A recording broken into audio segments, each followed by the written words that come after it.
was thinking.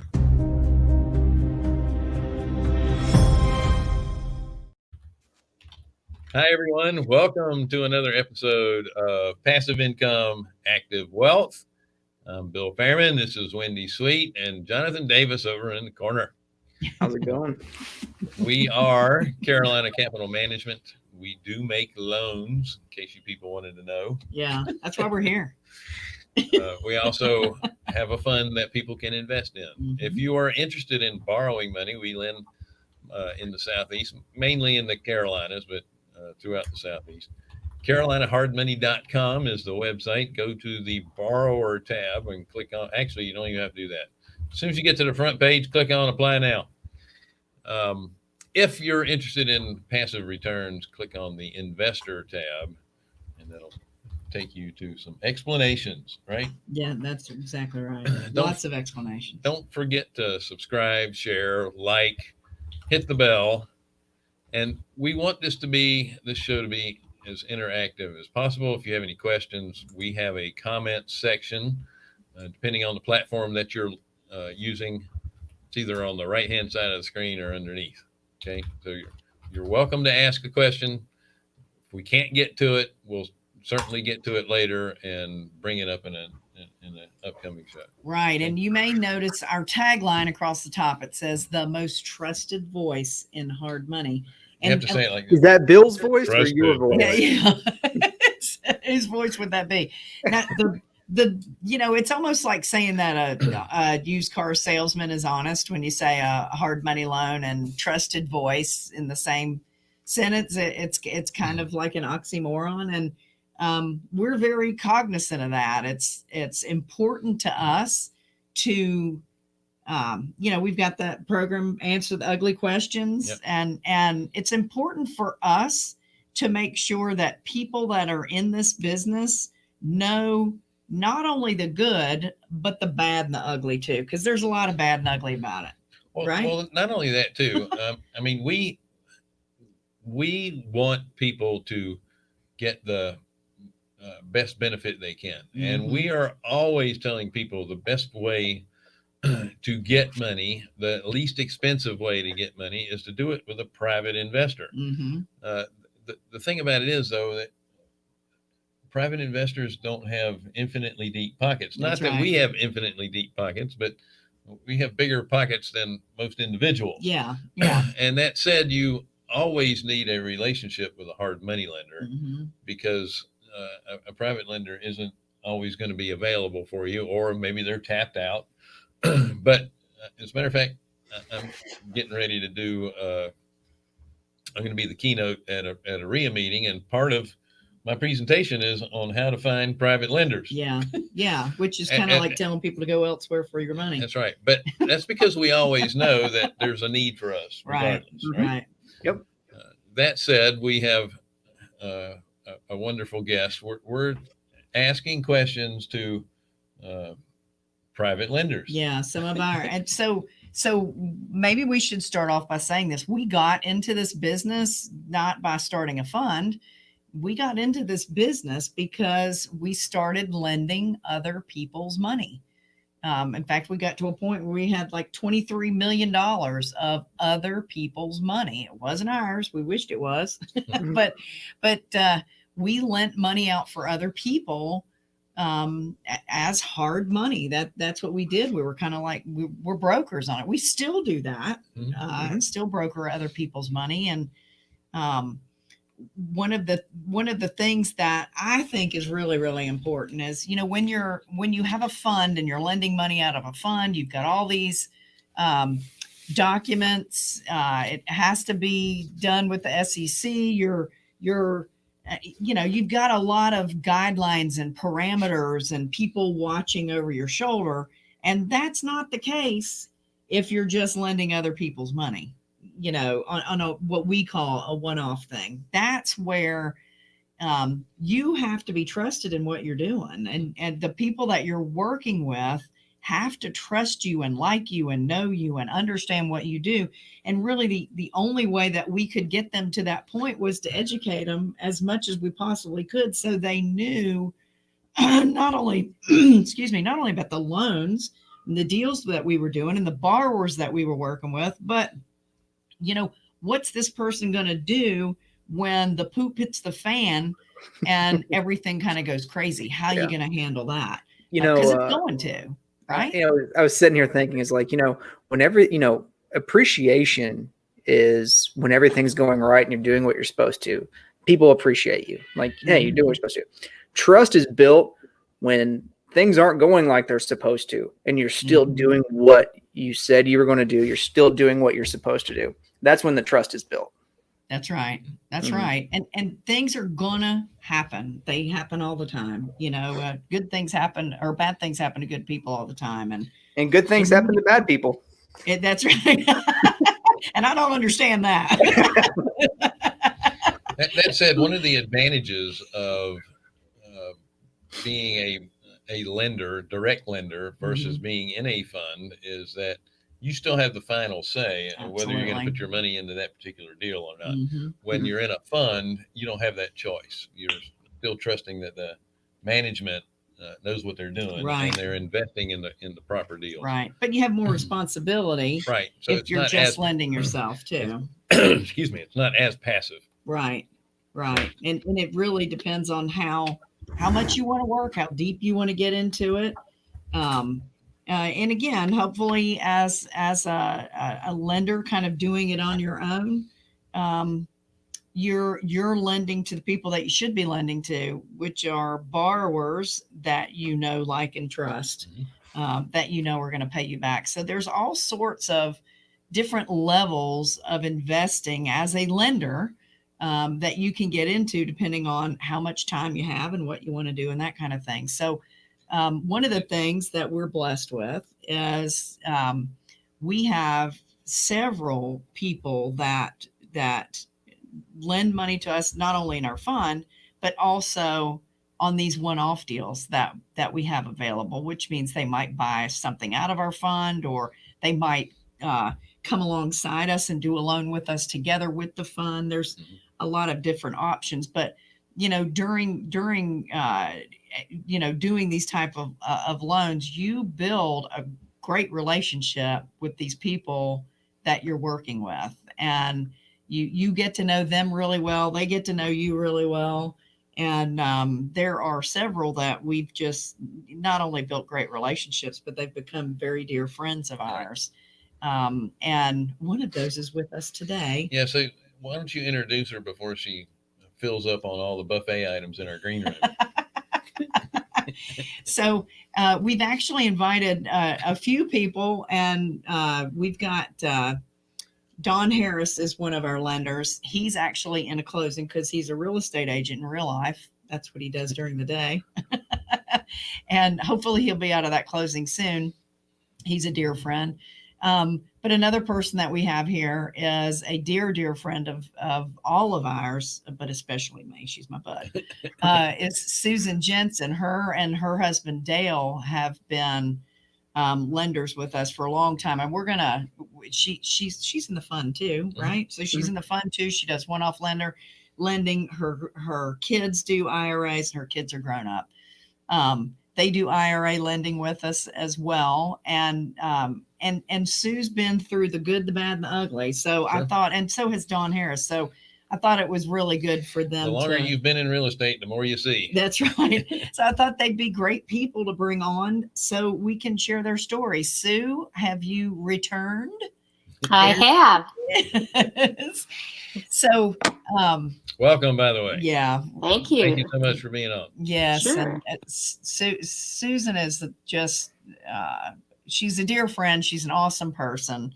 But Sue's been through the ringer. She's done. You told me yesterday how many deals you've done since you've been lending. How many? 74 now. Isn't that amazing? And that's in your retirement, which you completely flunked, right? That's right. Well, we have 4 retirement accounts, 4 IRAs, and we also lend out of our LLC. So yeah, we are in retirement. We're supposed to be in retirement. And you're probably working more now than when you had a real job, right? Sometimes I wonder. Doesn't seem fair. Yeah, but you created it yourself. I know. I can't blame anybody else. So you have a really neat story as to how. I'm sorry. Wait a minute. I have to say this. Last week we had a guest on. He was in the self-storage business, but he was from Saratoga Springs, New York. That's right. Wow. That's Your where you came background. from. Yeah. Anyway, I thought I'd bring that up because you're the only other one I ever knew from there. And a few horses. Yeah. That's right. A few horses. So tell us how what were you thinking? How did you get into this business in the first place? Give us a little background on that. So we knew that my husband was going to be retiring. So we knew that was coming up. And I just knew that if we were going to be able to handle retirement, which we didn't have a whole lot saved, we needed to start doing something. And I knew it had to be in real estate if we were going to make any money. So I took a course. I did a course with Robert Kiyosaki, the Rich Dad, Poor Dad mentorship course, and learned about real estate. Started buying a few houses. We were living in upstate New York then, in Saratoga Springs, and we were going to move down to the Charlotte area because our son and his family was already there. Our daughter and her family was going to move down. So we knew once they started having kids, this is where we wanted to live. So I started buying a couple houses in the Charlotte area, and I met Wendy. So she was, I was looking for a property manager and called the president of the RIA. It was J.C. Underwood at the time, asked him to give me, if he knew someone who would be a good property manager. He gave me the name. I said, can you give me somebody else's name who uses him? And he gave me Wendy's name because I think Mark had done some appraisals for you or something. Mm-hmm. Mm-hmm. Yeah. So I called both of them. But when I talked with Wendy, I was just fascinated with what Wendy was doing because it was in the lending business. And I had never really learned about that end of things. I was just fascinated by it, thinking, so I would call her up and we'd talk sometimes for 45 minutes at a time. And I'd say, now tell me again what you do. Just trying to wrap my head around it all because it was just so different. I had never heard of anybody being the bank, a private lender. So after several struggles I think we bought 4 houses, eventually sold them all. It was just so much maintenance and headache. And one of them was just a bad purchase. A couple of them were good, but we were just not cut out for that kind of thing, being a landlord, and especially from long distance and trying to maintain a property and get renters in and then losing money. We had one that had mold and mildew and wood rot and all kinds of stuff that we were trying to keep up. So then Wendy turned me on to lending, and that's when I really found my niche. This is just the perfect thing for us at this time and place in life. That's awesome. Now, you have a really neat story too about going to or speaking at the Equity Trust. I want to call it a seminar, webinar. Their big event, their educational event. Yeah, I forget the name of it too. Their expo, some kind of expo they had. Expo, yeah. So you were the speaker there, and Don Harris, who I'm hoping is going to be able to come on a little bit later too. Yeah. Tell that story. So I was on a panel. It was called Newbies That Rock. I actually had made a lot of money. I also got into tax liens in the beginning, and I made a lot of money on this 2 tax liens. And so Equity Trust wanted me as one of the panelists to share about that. And then I also was breaking into the lending scene. So while I was up there, I was sharing about the tax lien. And I said, but you know what's even better than the tax lien is lending money, especially out of your IRA. And I started telling the story about how I was using a service provider called Carolina Hard Money. and they were doing all the heavy lifting for me, and how much better that was for us at this point in life, where we didn't need to be doing all the due diligence and all that. But this trusted friend was finding me the borrowers that I needed and putting us together, and started telling the crowd how well we were doing with that. Well, Don was in the crowd. I didn't know it, but this was back in, I think, 2014. And anyway, what happened was later on, I moved to Charlotte. Don moved to Charlotte. We got involved in Sunrisers with Wendy, but still didn't know. Don didn't remember it was me that was telling the crowd. He just wrote down Wendy's name, Carolina Hard Money, and started working with Wendy. And so one time we were at Sunrisers, Wendy was late, and she called me and said, "Hey, can you start the meeting?" I was sitting having breakfast with Don right across the table from him.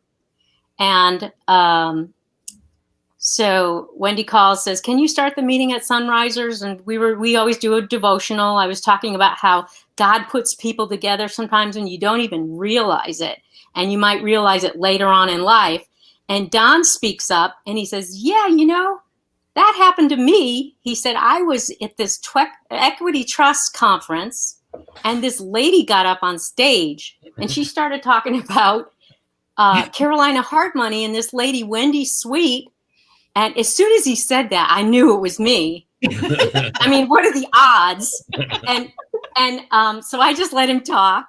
And he says, "Yeah, and she's telling us all about Wendy Sweet and Carolina Hard Money." And so I knew I was going to be moving to North or South Carolina.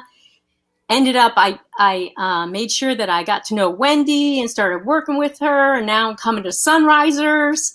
And so he pauses and I go, "Don?"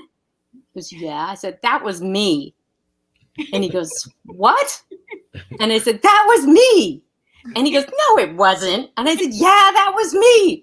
Go back and check your notes." And he did. And he goes, "I can't believe that was you." But it's just so funny how God puts people together. And here we are having breakfast right across from each other. We're really good friends now. That was just the neatest story ever. I absolutely love it. Yeah. Because it just speaks to how really small this real estate world is, right? Yeah. Yep. So it's really, really important to, number one, do the right thing. And if your goal is to help other people, it's all going to come back around to you in everything you do, right? Yeah, for sure. Yeah. Well, I remember at the same time you had another panelist there, and I don't know if he was part of your panel group, but there was a guy that was, and I'm bringing this up because it's not just about real estate lending. It was about lending your money out of your IRA. And they had a guy that was lending to buy here, pay here car lots. Mm-hmm. That was speaking at the Equity Trust event that year. And he found a niche that was needed because at the same time, the banks were calling the home equity loans due or canceling those lines of credit for people. They would stop doing these small car lot loans too. And they were called floor plan loans, where they would give them a certain amount of money, and then they would use that money to go out and buy cars wholesale, bring them in.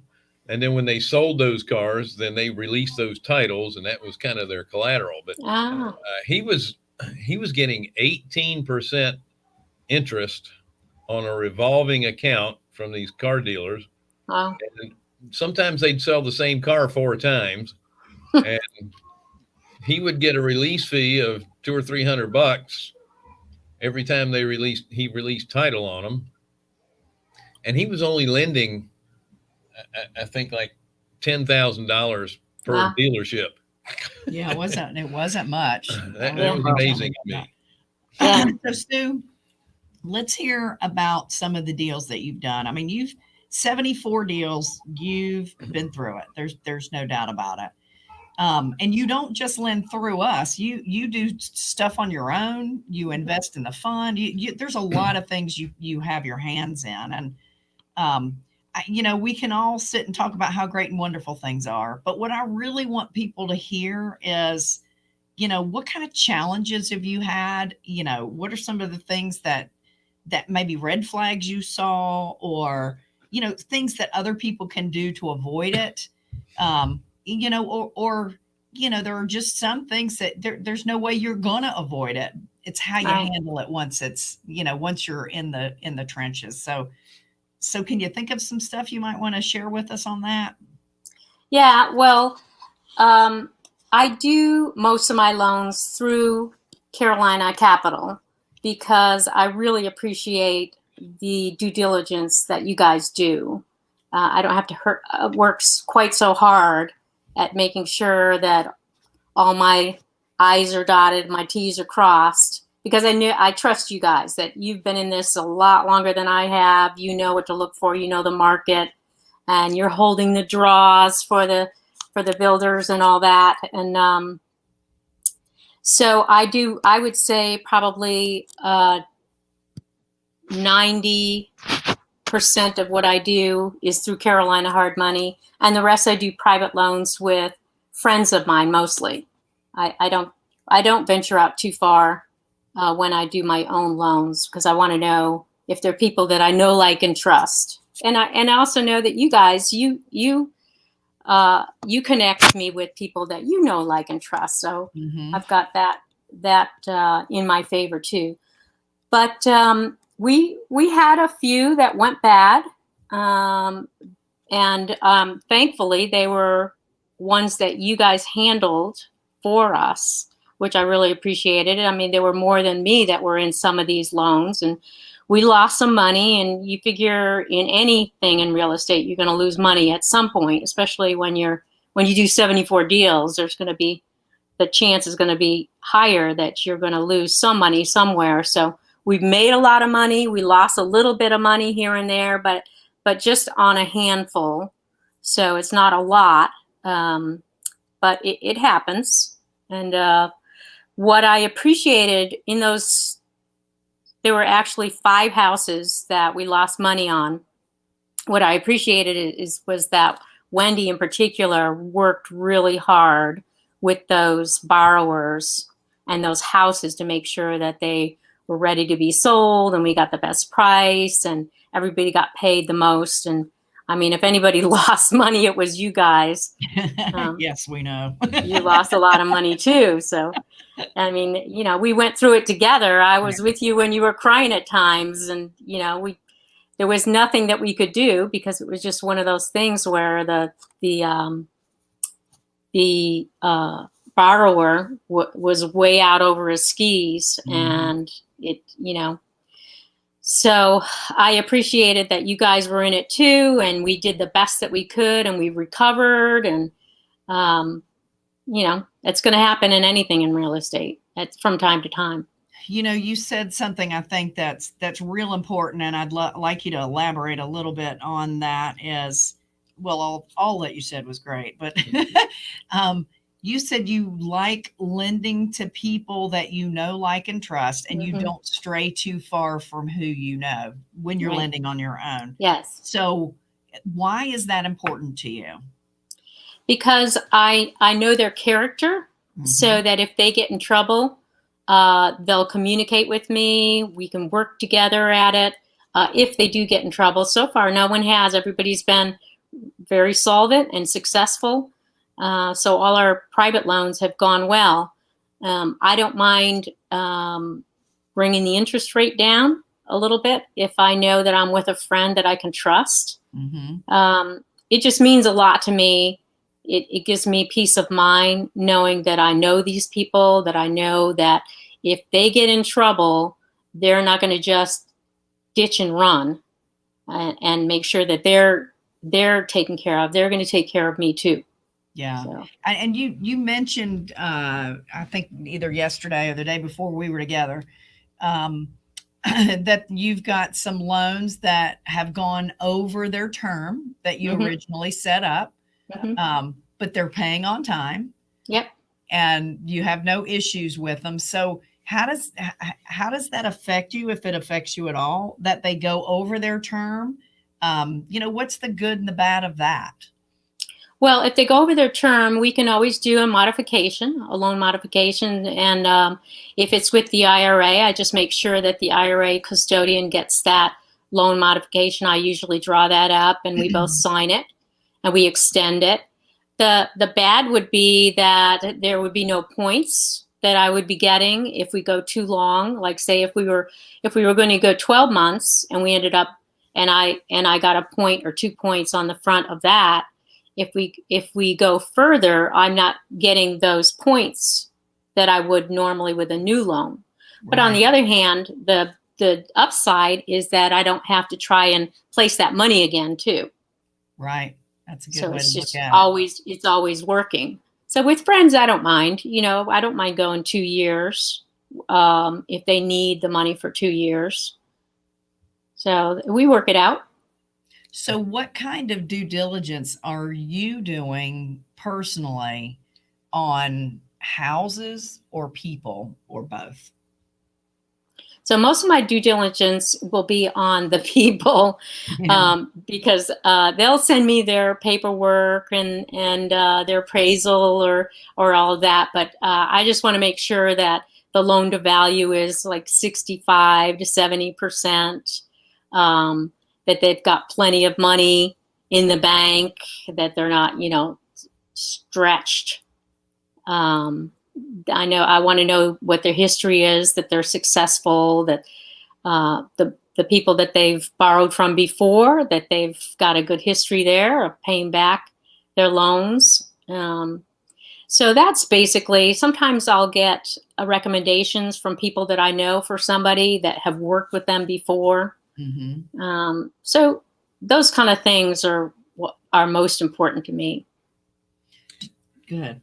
Thank you. I've interrupted him twice. I keep taking my breath, getting ready to ask a question. She just jumped right in there. Just like normal. Yeah. I want to go back to when you said you had you've done 74 loans. 1 off. 5 of them went bad. Yep. This is an important point for new investors getting into real estate, and it could be buying homes, could be making loans, could be buying notes. The important thing here is if you only had 7 loans and 5 of them went bad, that's not good. No. And as a lender, we never wanted our customers' first loan to go bad on them either, because then they'll never do it again. So the point I'm trying to make here is, as an investor, you can't do 1 or 2 deals. You have to have, you need to do 10 or 20 because you're never going to get you're going to lose money on some of them. Mm-hmm. And you're going to get, number one, a bad taste in your mouth, and you're not ever going to come back if you don't give it the full chance to be successful. And fortunately for you, your first deals didn't go bad. Yeah. And that's back when, for a little while. When we started, remember the interest rate was 15%, and it was really high in the beginning. Yeah.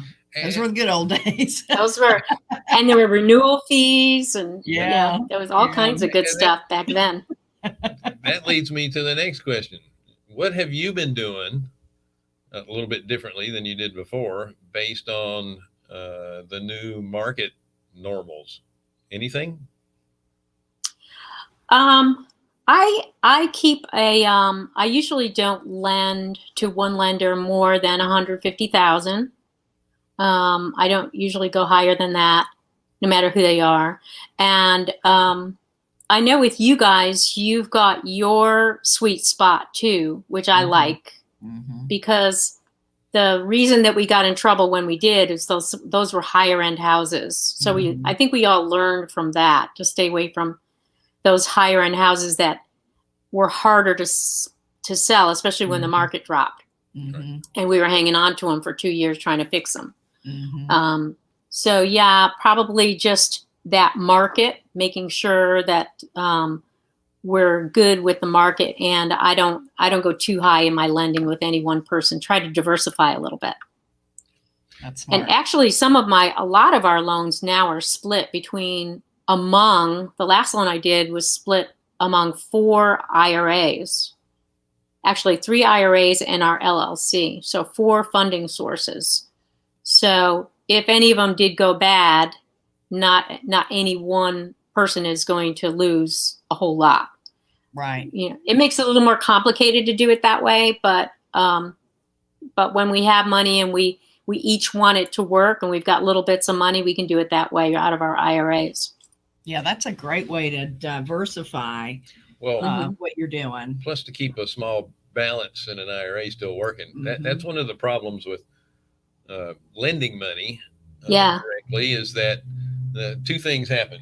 You get monthly payments, and unless you're living on that money, you can't do anything with that money until you get enough money to make another loan with. Right.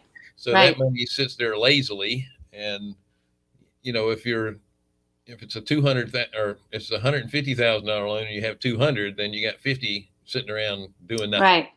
Yeah. And what's been good lately, and I was just saying this at our mastermind the other day, all our money amazingly, it's been working this whole year pretty much, which is kind of surprising with COVID and everything and all the forbearance that's going on.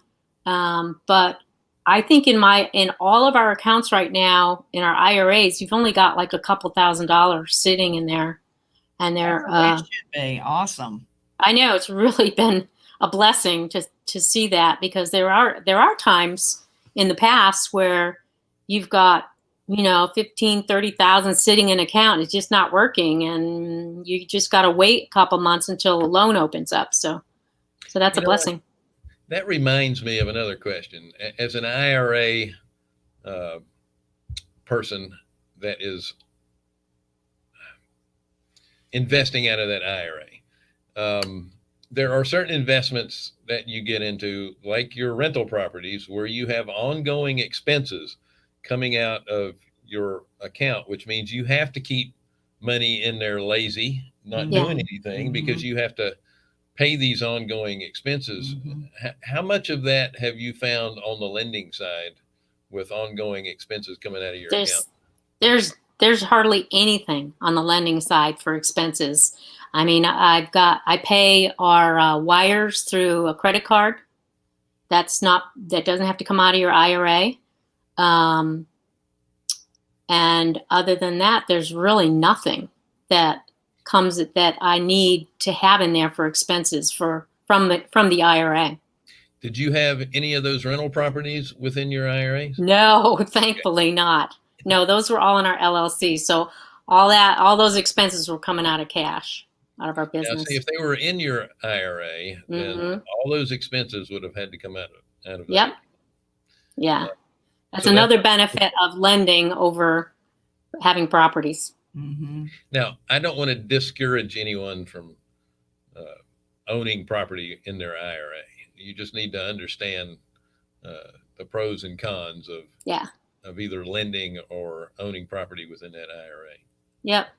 Yeah, having that responsibility. And I think it's kind of neat too, the way you've set things up for you and your husband is, you have an LLC that you lend money out of, and that's cash that you can live on. You can spend it and use it and do whatever you want with, but you're still building your IRA.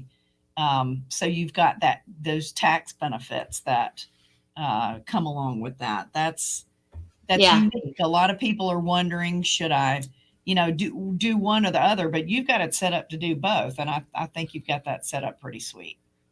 Yeah, our last property that we sold, when we finally said we do not want properties anymore, man, did we get killed with capital gains. Wow. I could not believe that tax year. It was just horrendous. But, we don't have to deal with that with this. That's awesome. Yeah. Jonathan, did you have any questions? No, sorry, I missed some of that. I had some unruly children here in the house, so I had to take care of that. Jonathan is experiencing the wonderful effects of COVID with small children at home, and not in school. Man, Yeah. it is. Yeah, that's right. I No, know you got it. Went to your screen once, and all I saw was a chair. Yeah. yeah. That's the beauty of being a grandparent. You can enjoy them and you just give them right back. Yeah. But to speak on what you all were saying, you do need to have diversity. Not like, you own properties, you lend, Wendy, Bill, and I mean, and I'm sure probably even Sue, we have equity investments too that we, you're not trying to swing and hit a home run, but you're trying to hit enough singles and doubles across the field that, you're going to get home. Yeah. So, yeah. Yep. So one of the things too, Sue, you talked about the deals that did go bad that we were doing. They were very high-end properties. One thing that we as a company learned from that is we stopped lending on high-end properties. Yeah. And everybody and their brother thought we were nuts because these markets were doing so well. But, now, the Black Swan event, COVID hit. And we're thrilled that we're not in any big properties like that, because the ones that we're in, if anything should happen with them, we can rent them, get enough money back out of that to be able to pay out the returns that need to be paid on that. Do you have certain things that you won't touch at this point? Certain types of houses or buildings or whatever? Well, most of the loans that I do with you guys are in the Carolinas, and the private loans that I do are in the Carolinas. And this is a great market right now. I just read an article that placed Charlotte at the top of the list as far as hot markets and rental markets and all that. So I think we're all in a really good place, just keeping our money invested in the Charlotte area, the greater Charlotte area. So I'm happy with that. I'm happy that our market is doing so well. Like I said, we only had a couple. We had a movie theater that we had a forbearance on. I think I just saw a monthly payment come in just recently on that. It's back up and running. They're back. They're back and running. But other than that, the Charlotte market, we haven't been too hurt. And because you guys were smart and you got into a really good niche of you don't go over like $250,000 houses or somewhere in that medium. Yeah, we stay in the 350, or actually we like for the after repaired value to be under 5, but our sweet spot is in that 200 range that you're talking about. Yeah. So I'm happy about that. I'm just really happy with how you guys are investing right now. I think we took our bumps, and I think we all learned. Doesn't mean that we can't make any mistakes in the future, but I'm very content with how you guys are running your business right now. Awesome. No, we're going to be perfect from now on. Yeah, I know. I wish. Mark asked a question, and he's talking about private lending and the private lending opportunities, and he's correct. The opportunities for projects with us are a little limited right now because we're focusing more on lending the money out of the fund than doing the private stuff. But Mark, to find these opportunities, I think the first thing you should do is get with Equity Trust's website, Camaplan's website, and American IRA's website. And Quest. Quest.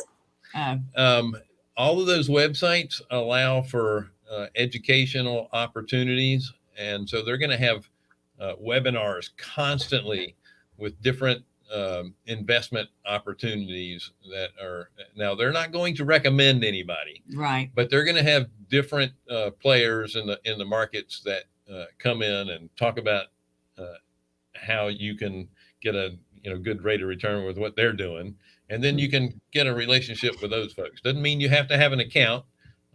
Most of those they're all those free. Webinars are free for anybody. Yeah. They prefer you get an account with them, but you don't have to. But that's a great way to meet other people that are doing business. And for the most part, they're not going to be invited to be with those custodians unless they have a good track record anyway. Well, the other thing I think that's important, and I'm going to let Sue chime in on this as well.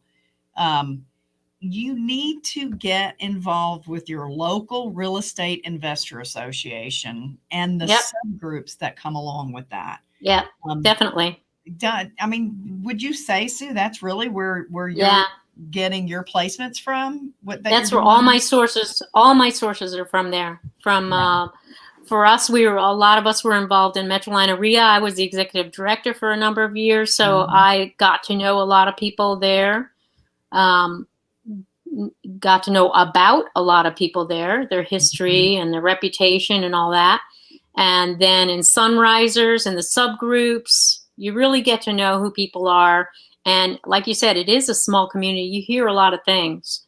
And when someone is not a good investor to work with, you hear about that. Yes. When someone is a good investor to work with, you hear about that too. That's right. And so same on the lender side. Yeah, people exactly. say you don't want to borrow money from them because they'll make your life a living hell. Right. Right. So, but it is an excellent way to get to know people, especially if you're at a subgroup meeting. When you're sitting there and you're breaking bread across the table with someone, you can't help but get to know them, right? That's right. Yep. You can ask them all kinds of questions, and you can sense where somebody's coming from, and also you can, as you get to know a lot of people at the meeting, you can ask them, "Have you ever worked with this person? How did they do? Did they make all their payments?"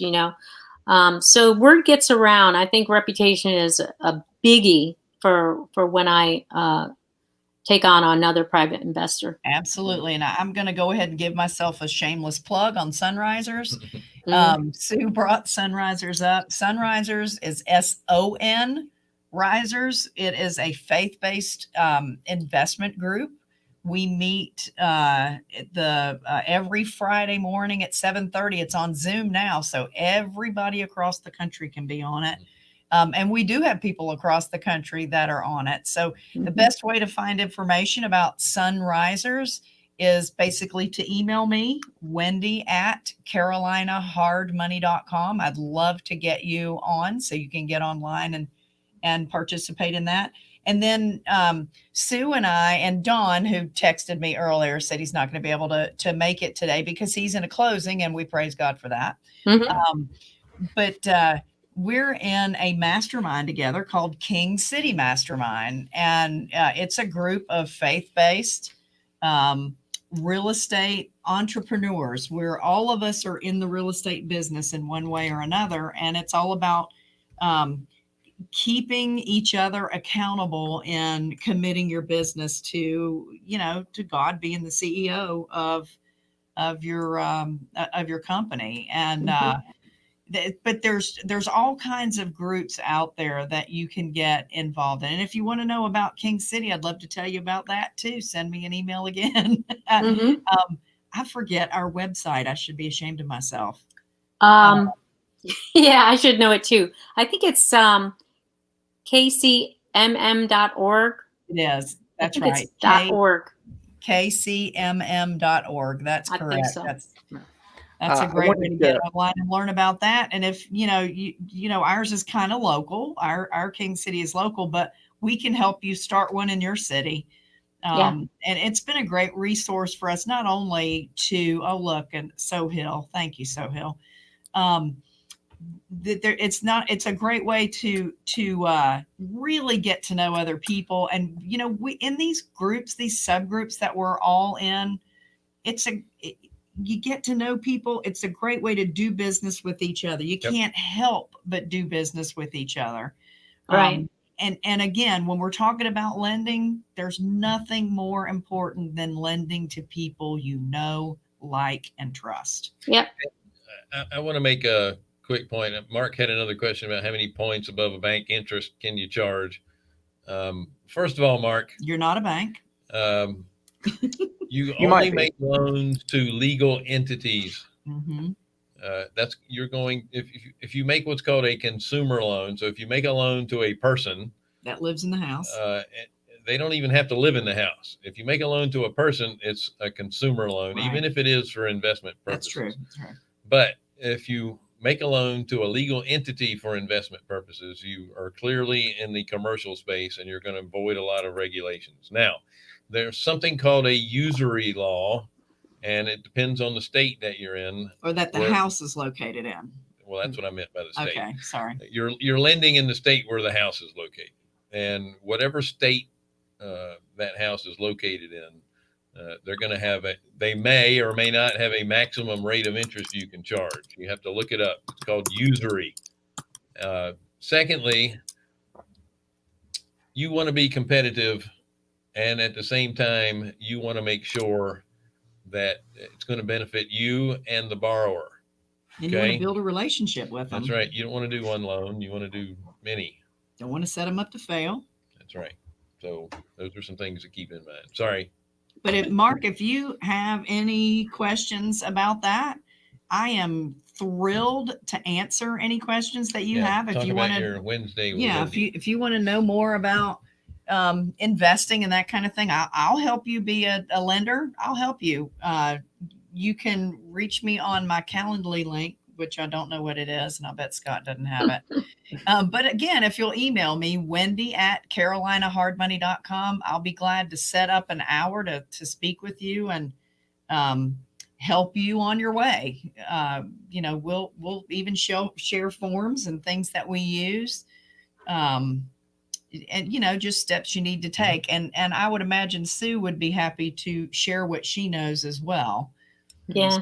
So, and this brings up another point about the type of person that you want to work with is we're not in competition with other people to make deals and to make money. And if you are around people like that, I would say don't work with them.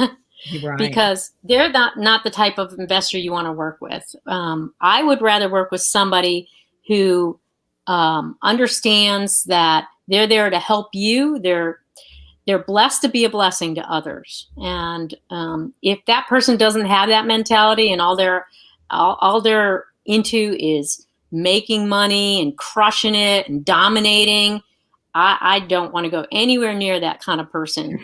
Or learn from them. That's right. I want someone who's generous, that cares about me as much as they care about them making money.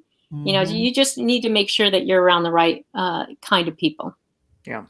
And Mark asked another question. And Mark, I wanted to say, I got your email today, so we will get on a call and discuss that opportunity that we talked about. But usury is only on the consumer side? No. Yes and no. It's state specific. So like take Tennessee, for example. Tennessee has a usury law that covers everything unless you are a licensed industrial loan and thrift company, which is not hard to be. But if you're not, you can't lend above prime +4 in the state of Tennessee. North Carolina, much different. North Carolina, if it's a commercial loan and it's over $50,000, there is no usury law. No usury law applies in the state of North Carolina, but every state is different. Awesome. I'm sitting here. I've been told that website's not right, so I'm. I just brought it up. It's kingcitymm.com. Oh, not org. Oh, not org. Oh, okay. King City, and that's singular and King. So it's kingcitymm.com. Yep. That's what's coming up for me. Awesome. I haven't checked it lately, but yep, that's how it comes up. Awesome. Yep. Well, I'm glad we were able to give out false information. Only in websites. That's right. Not where it really counts. That's why we are the most trusted voice in hard money. Because we don't even know our own websites. I know.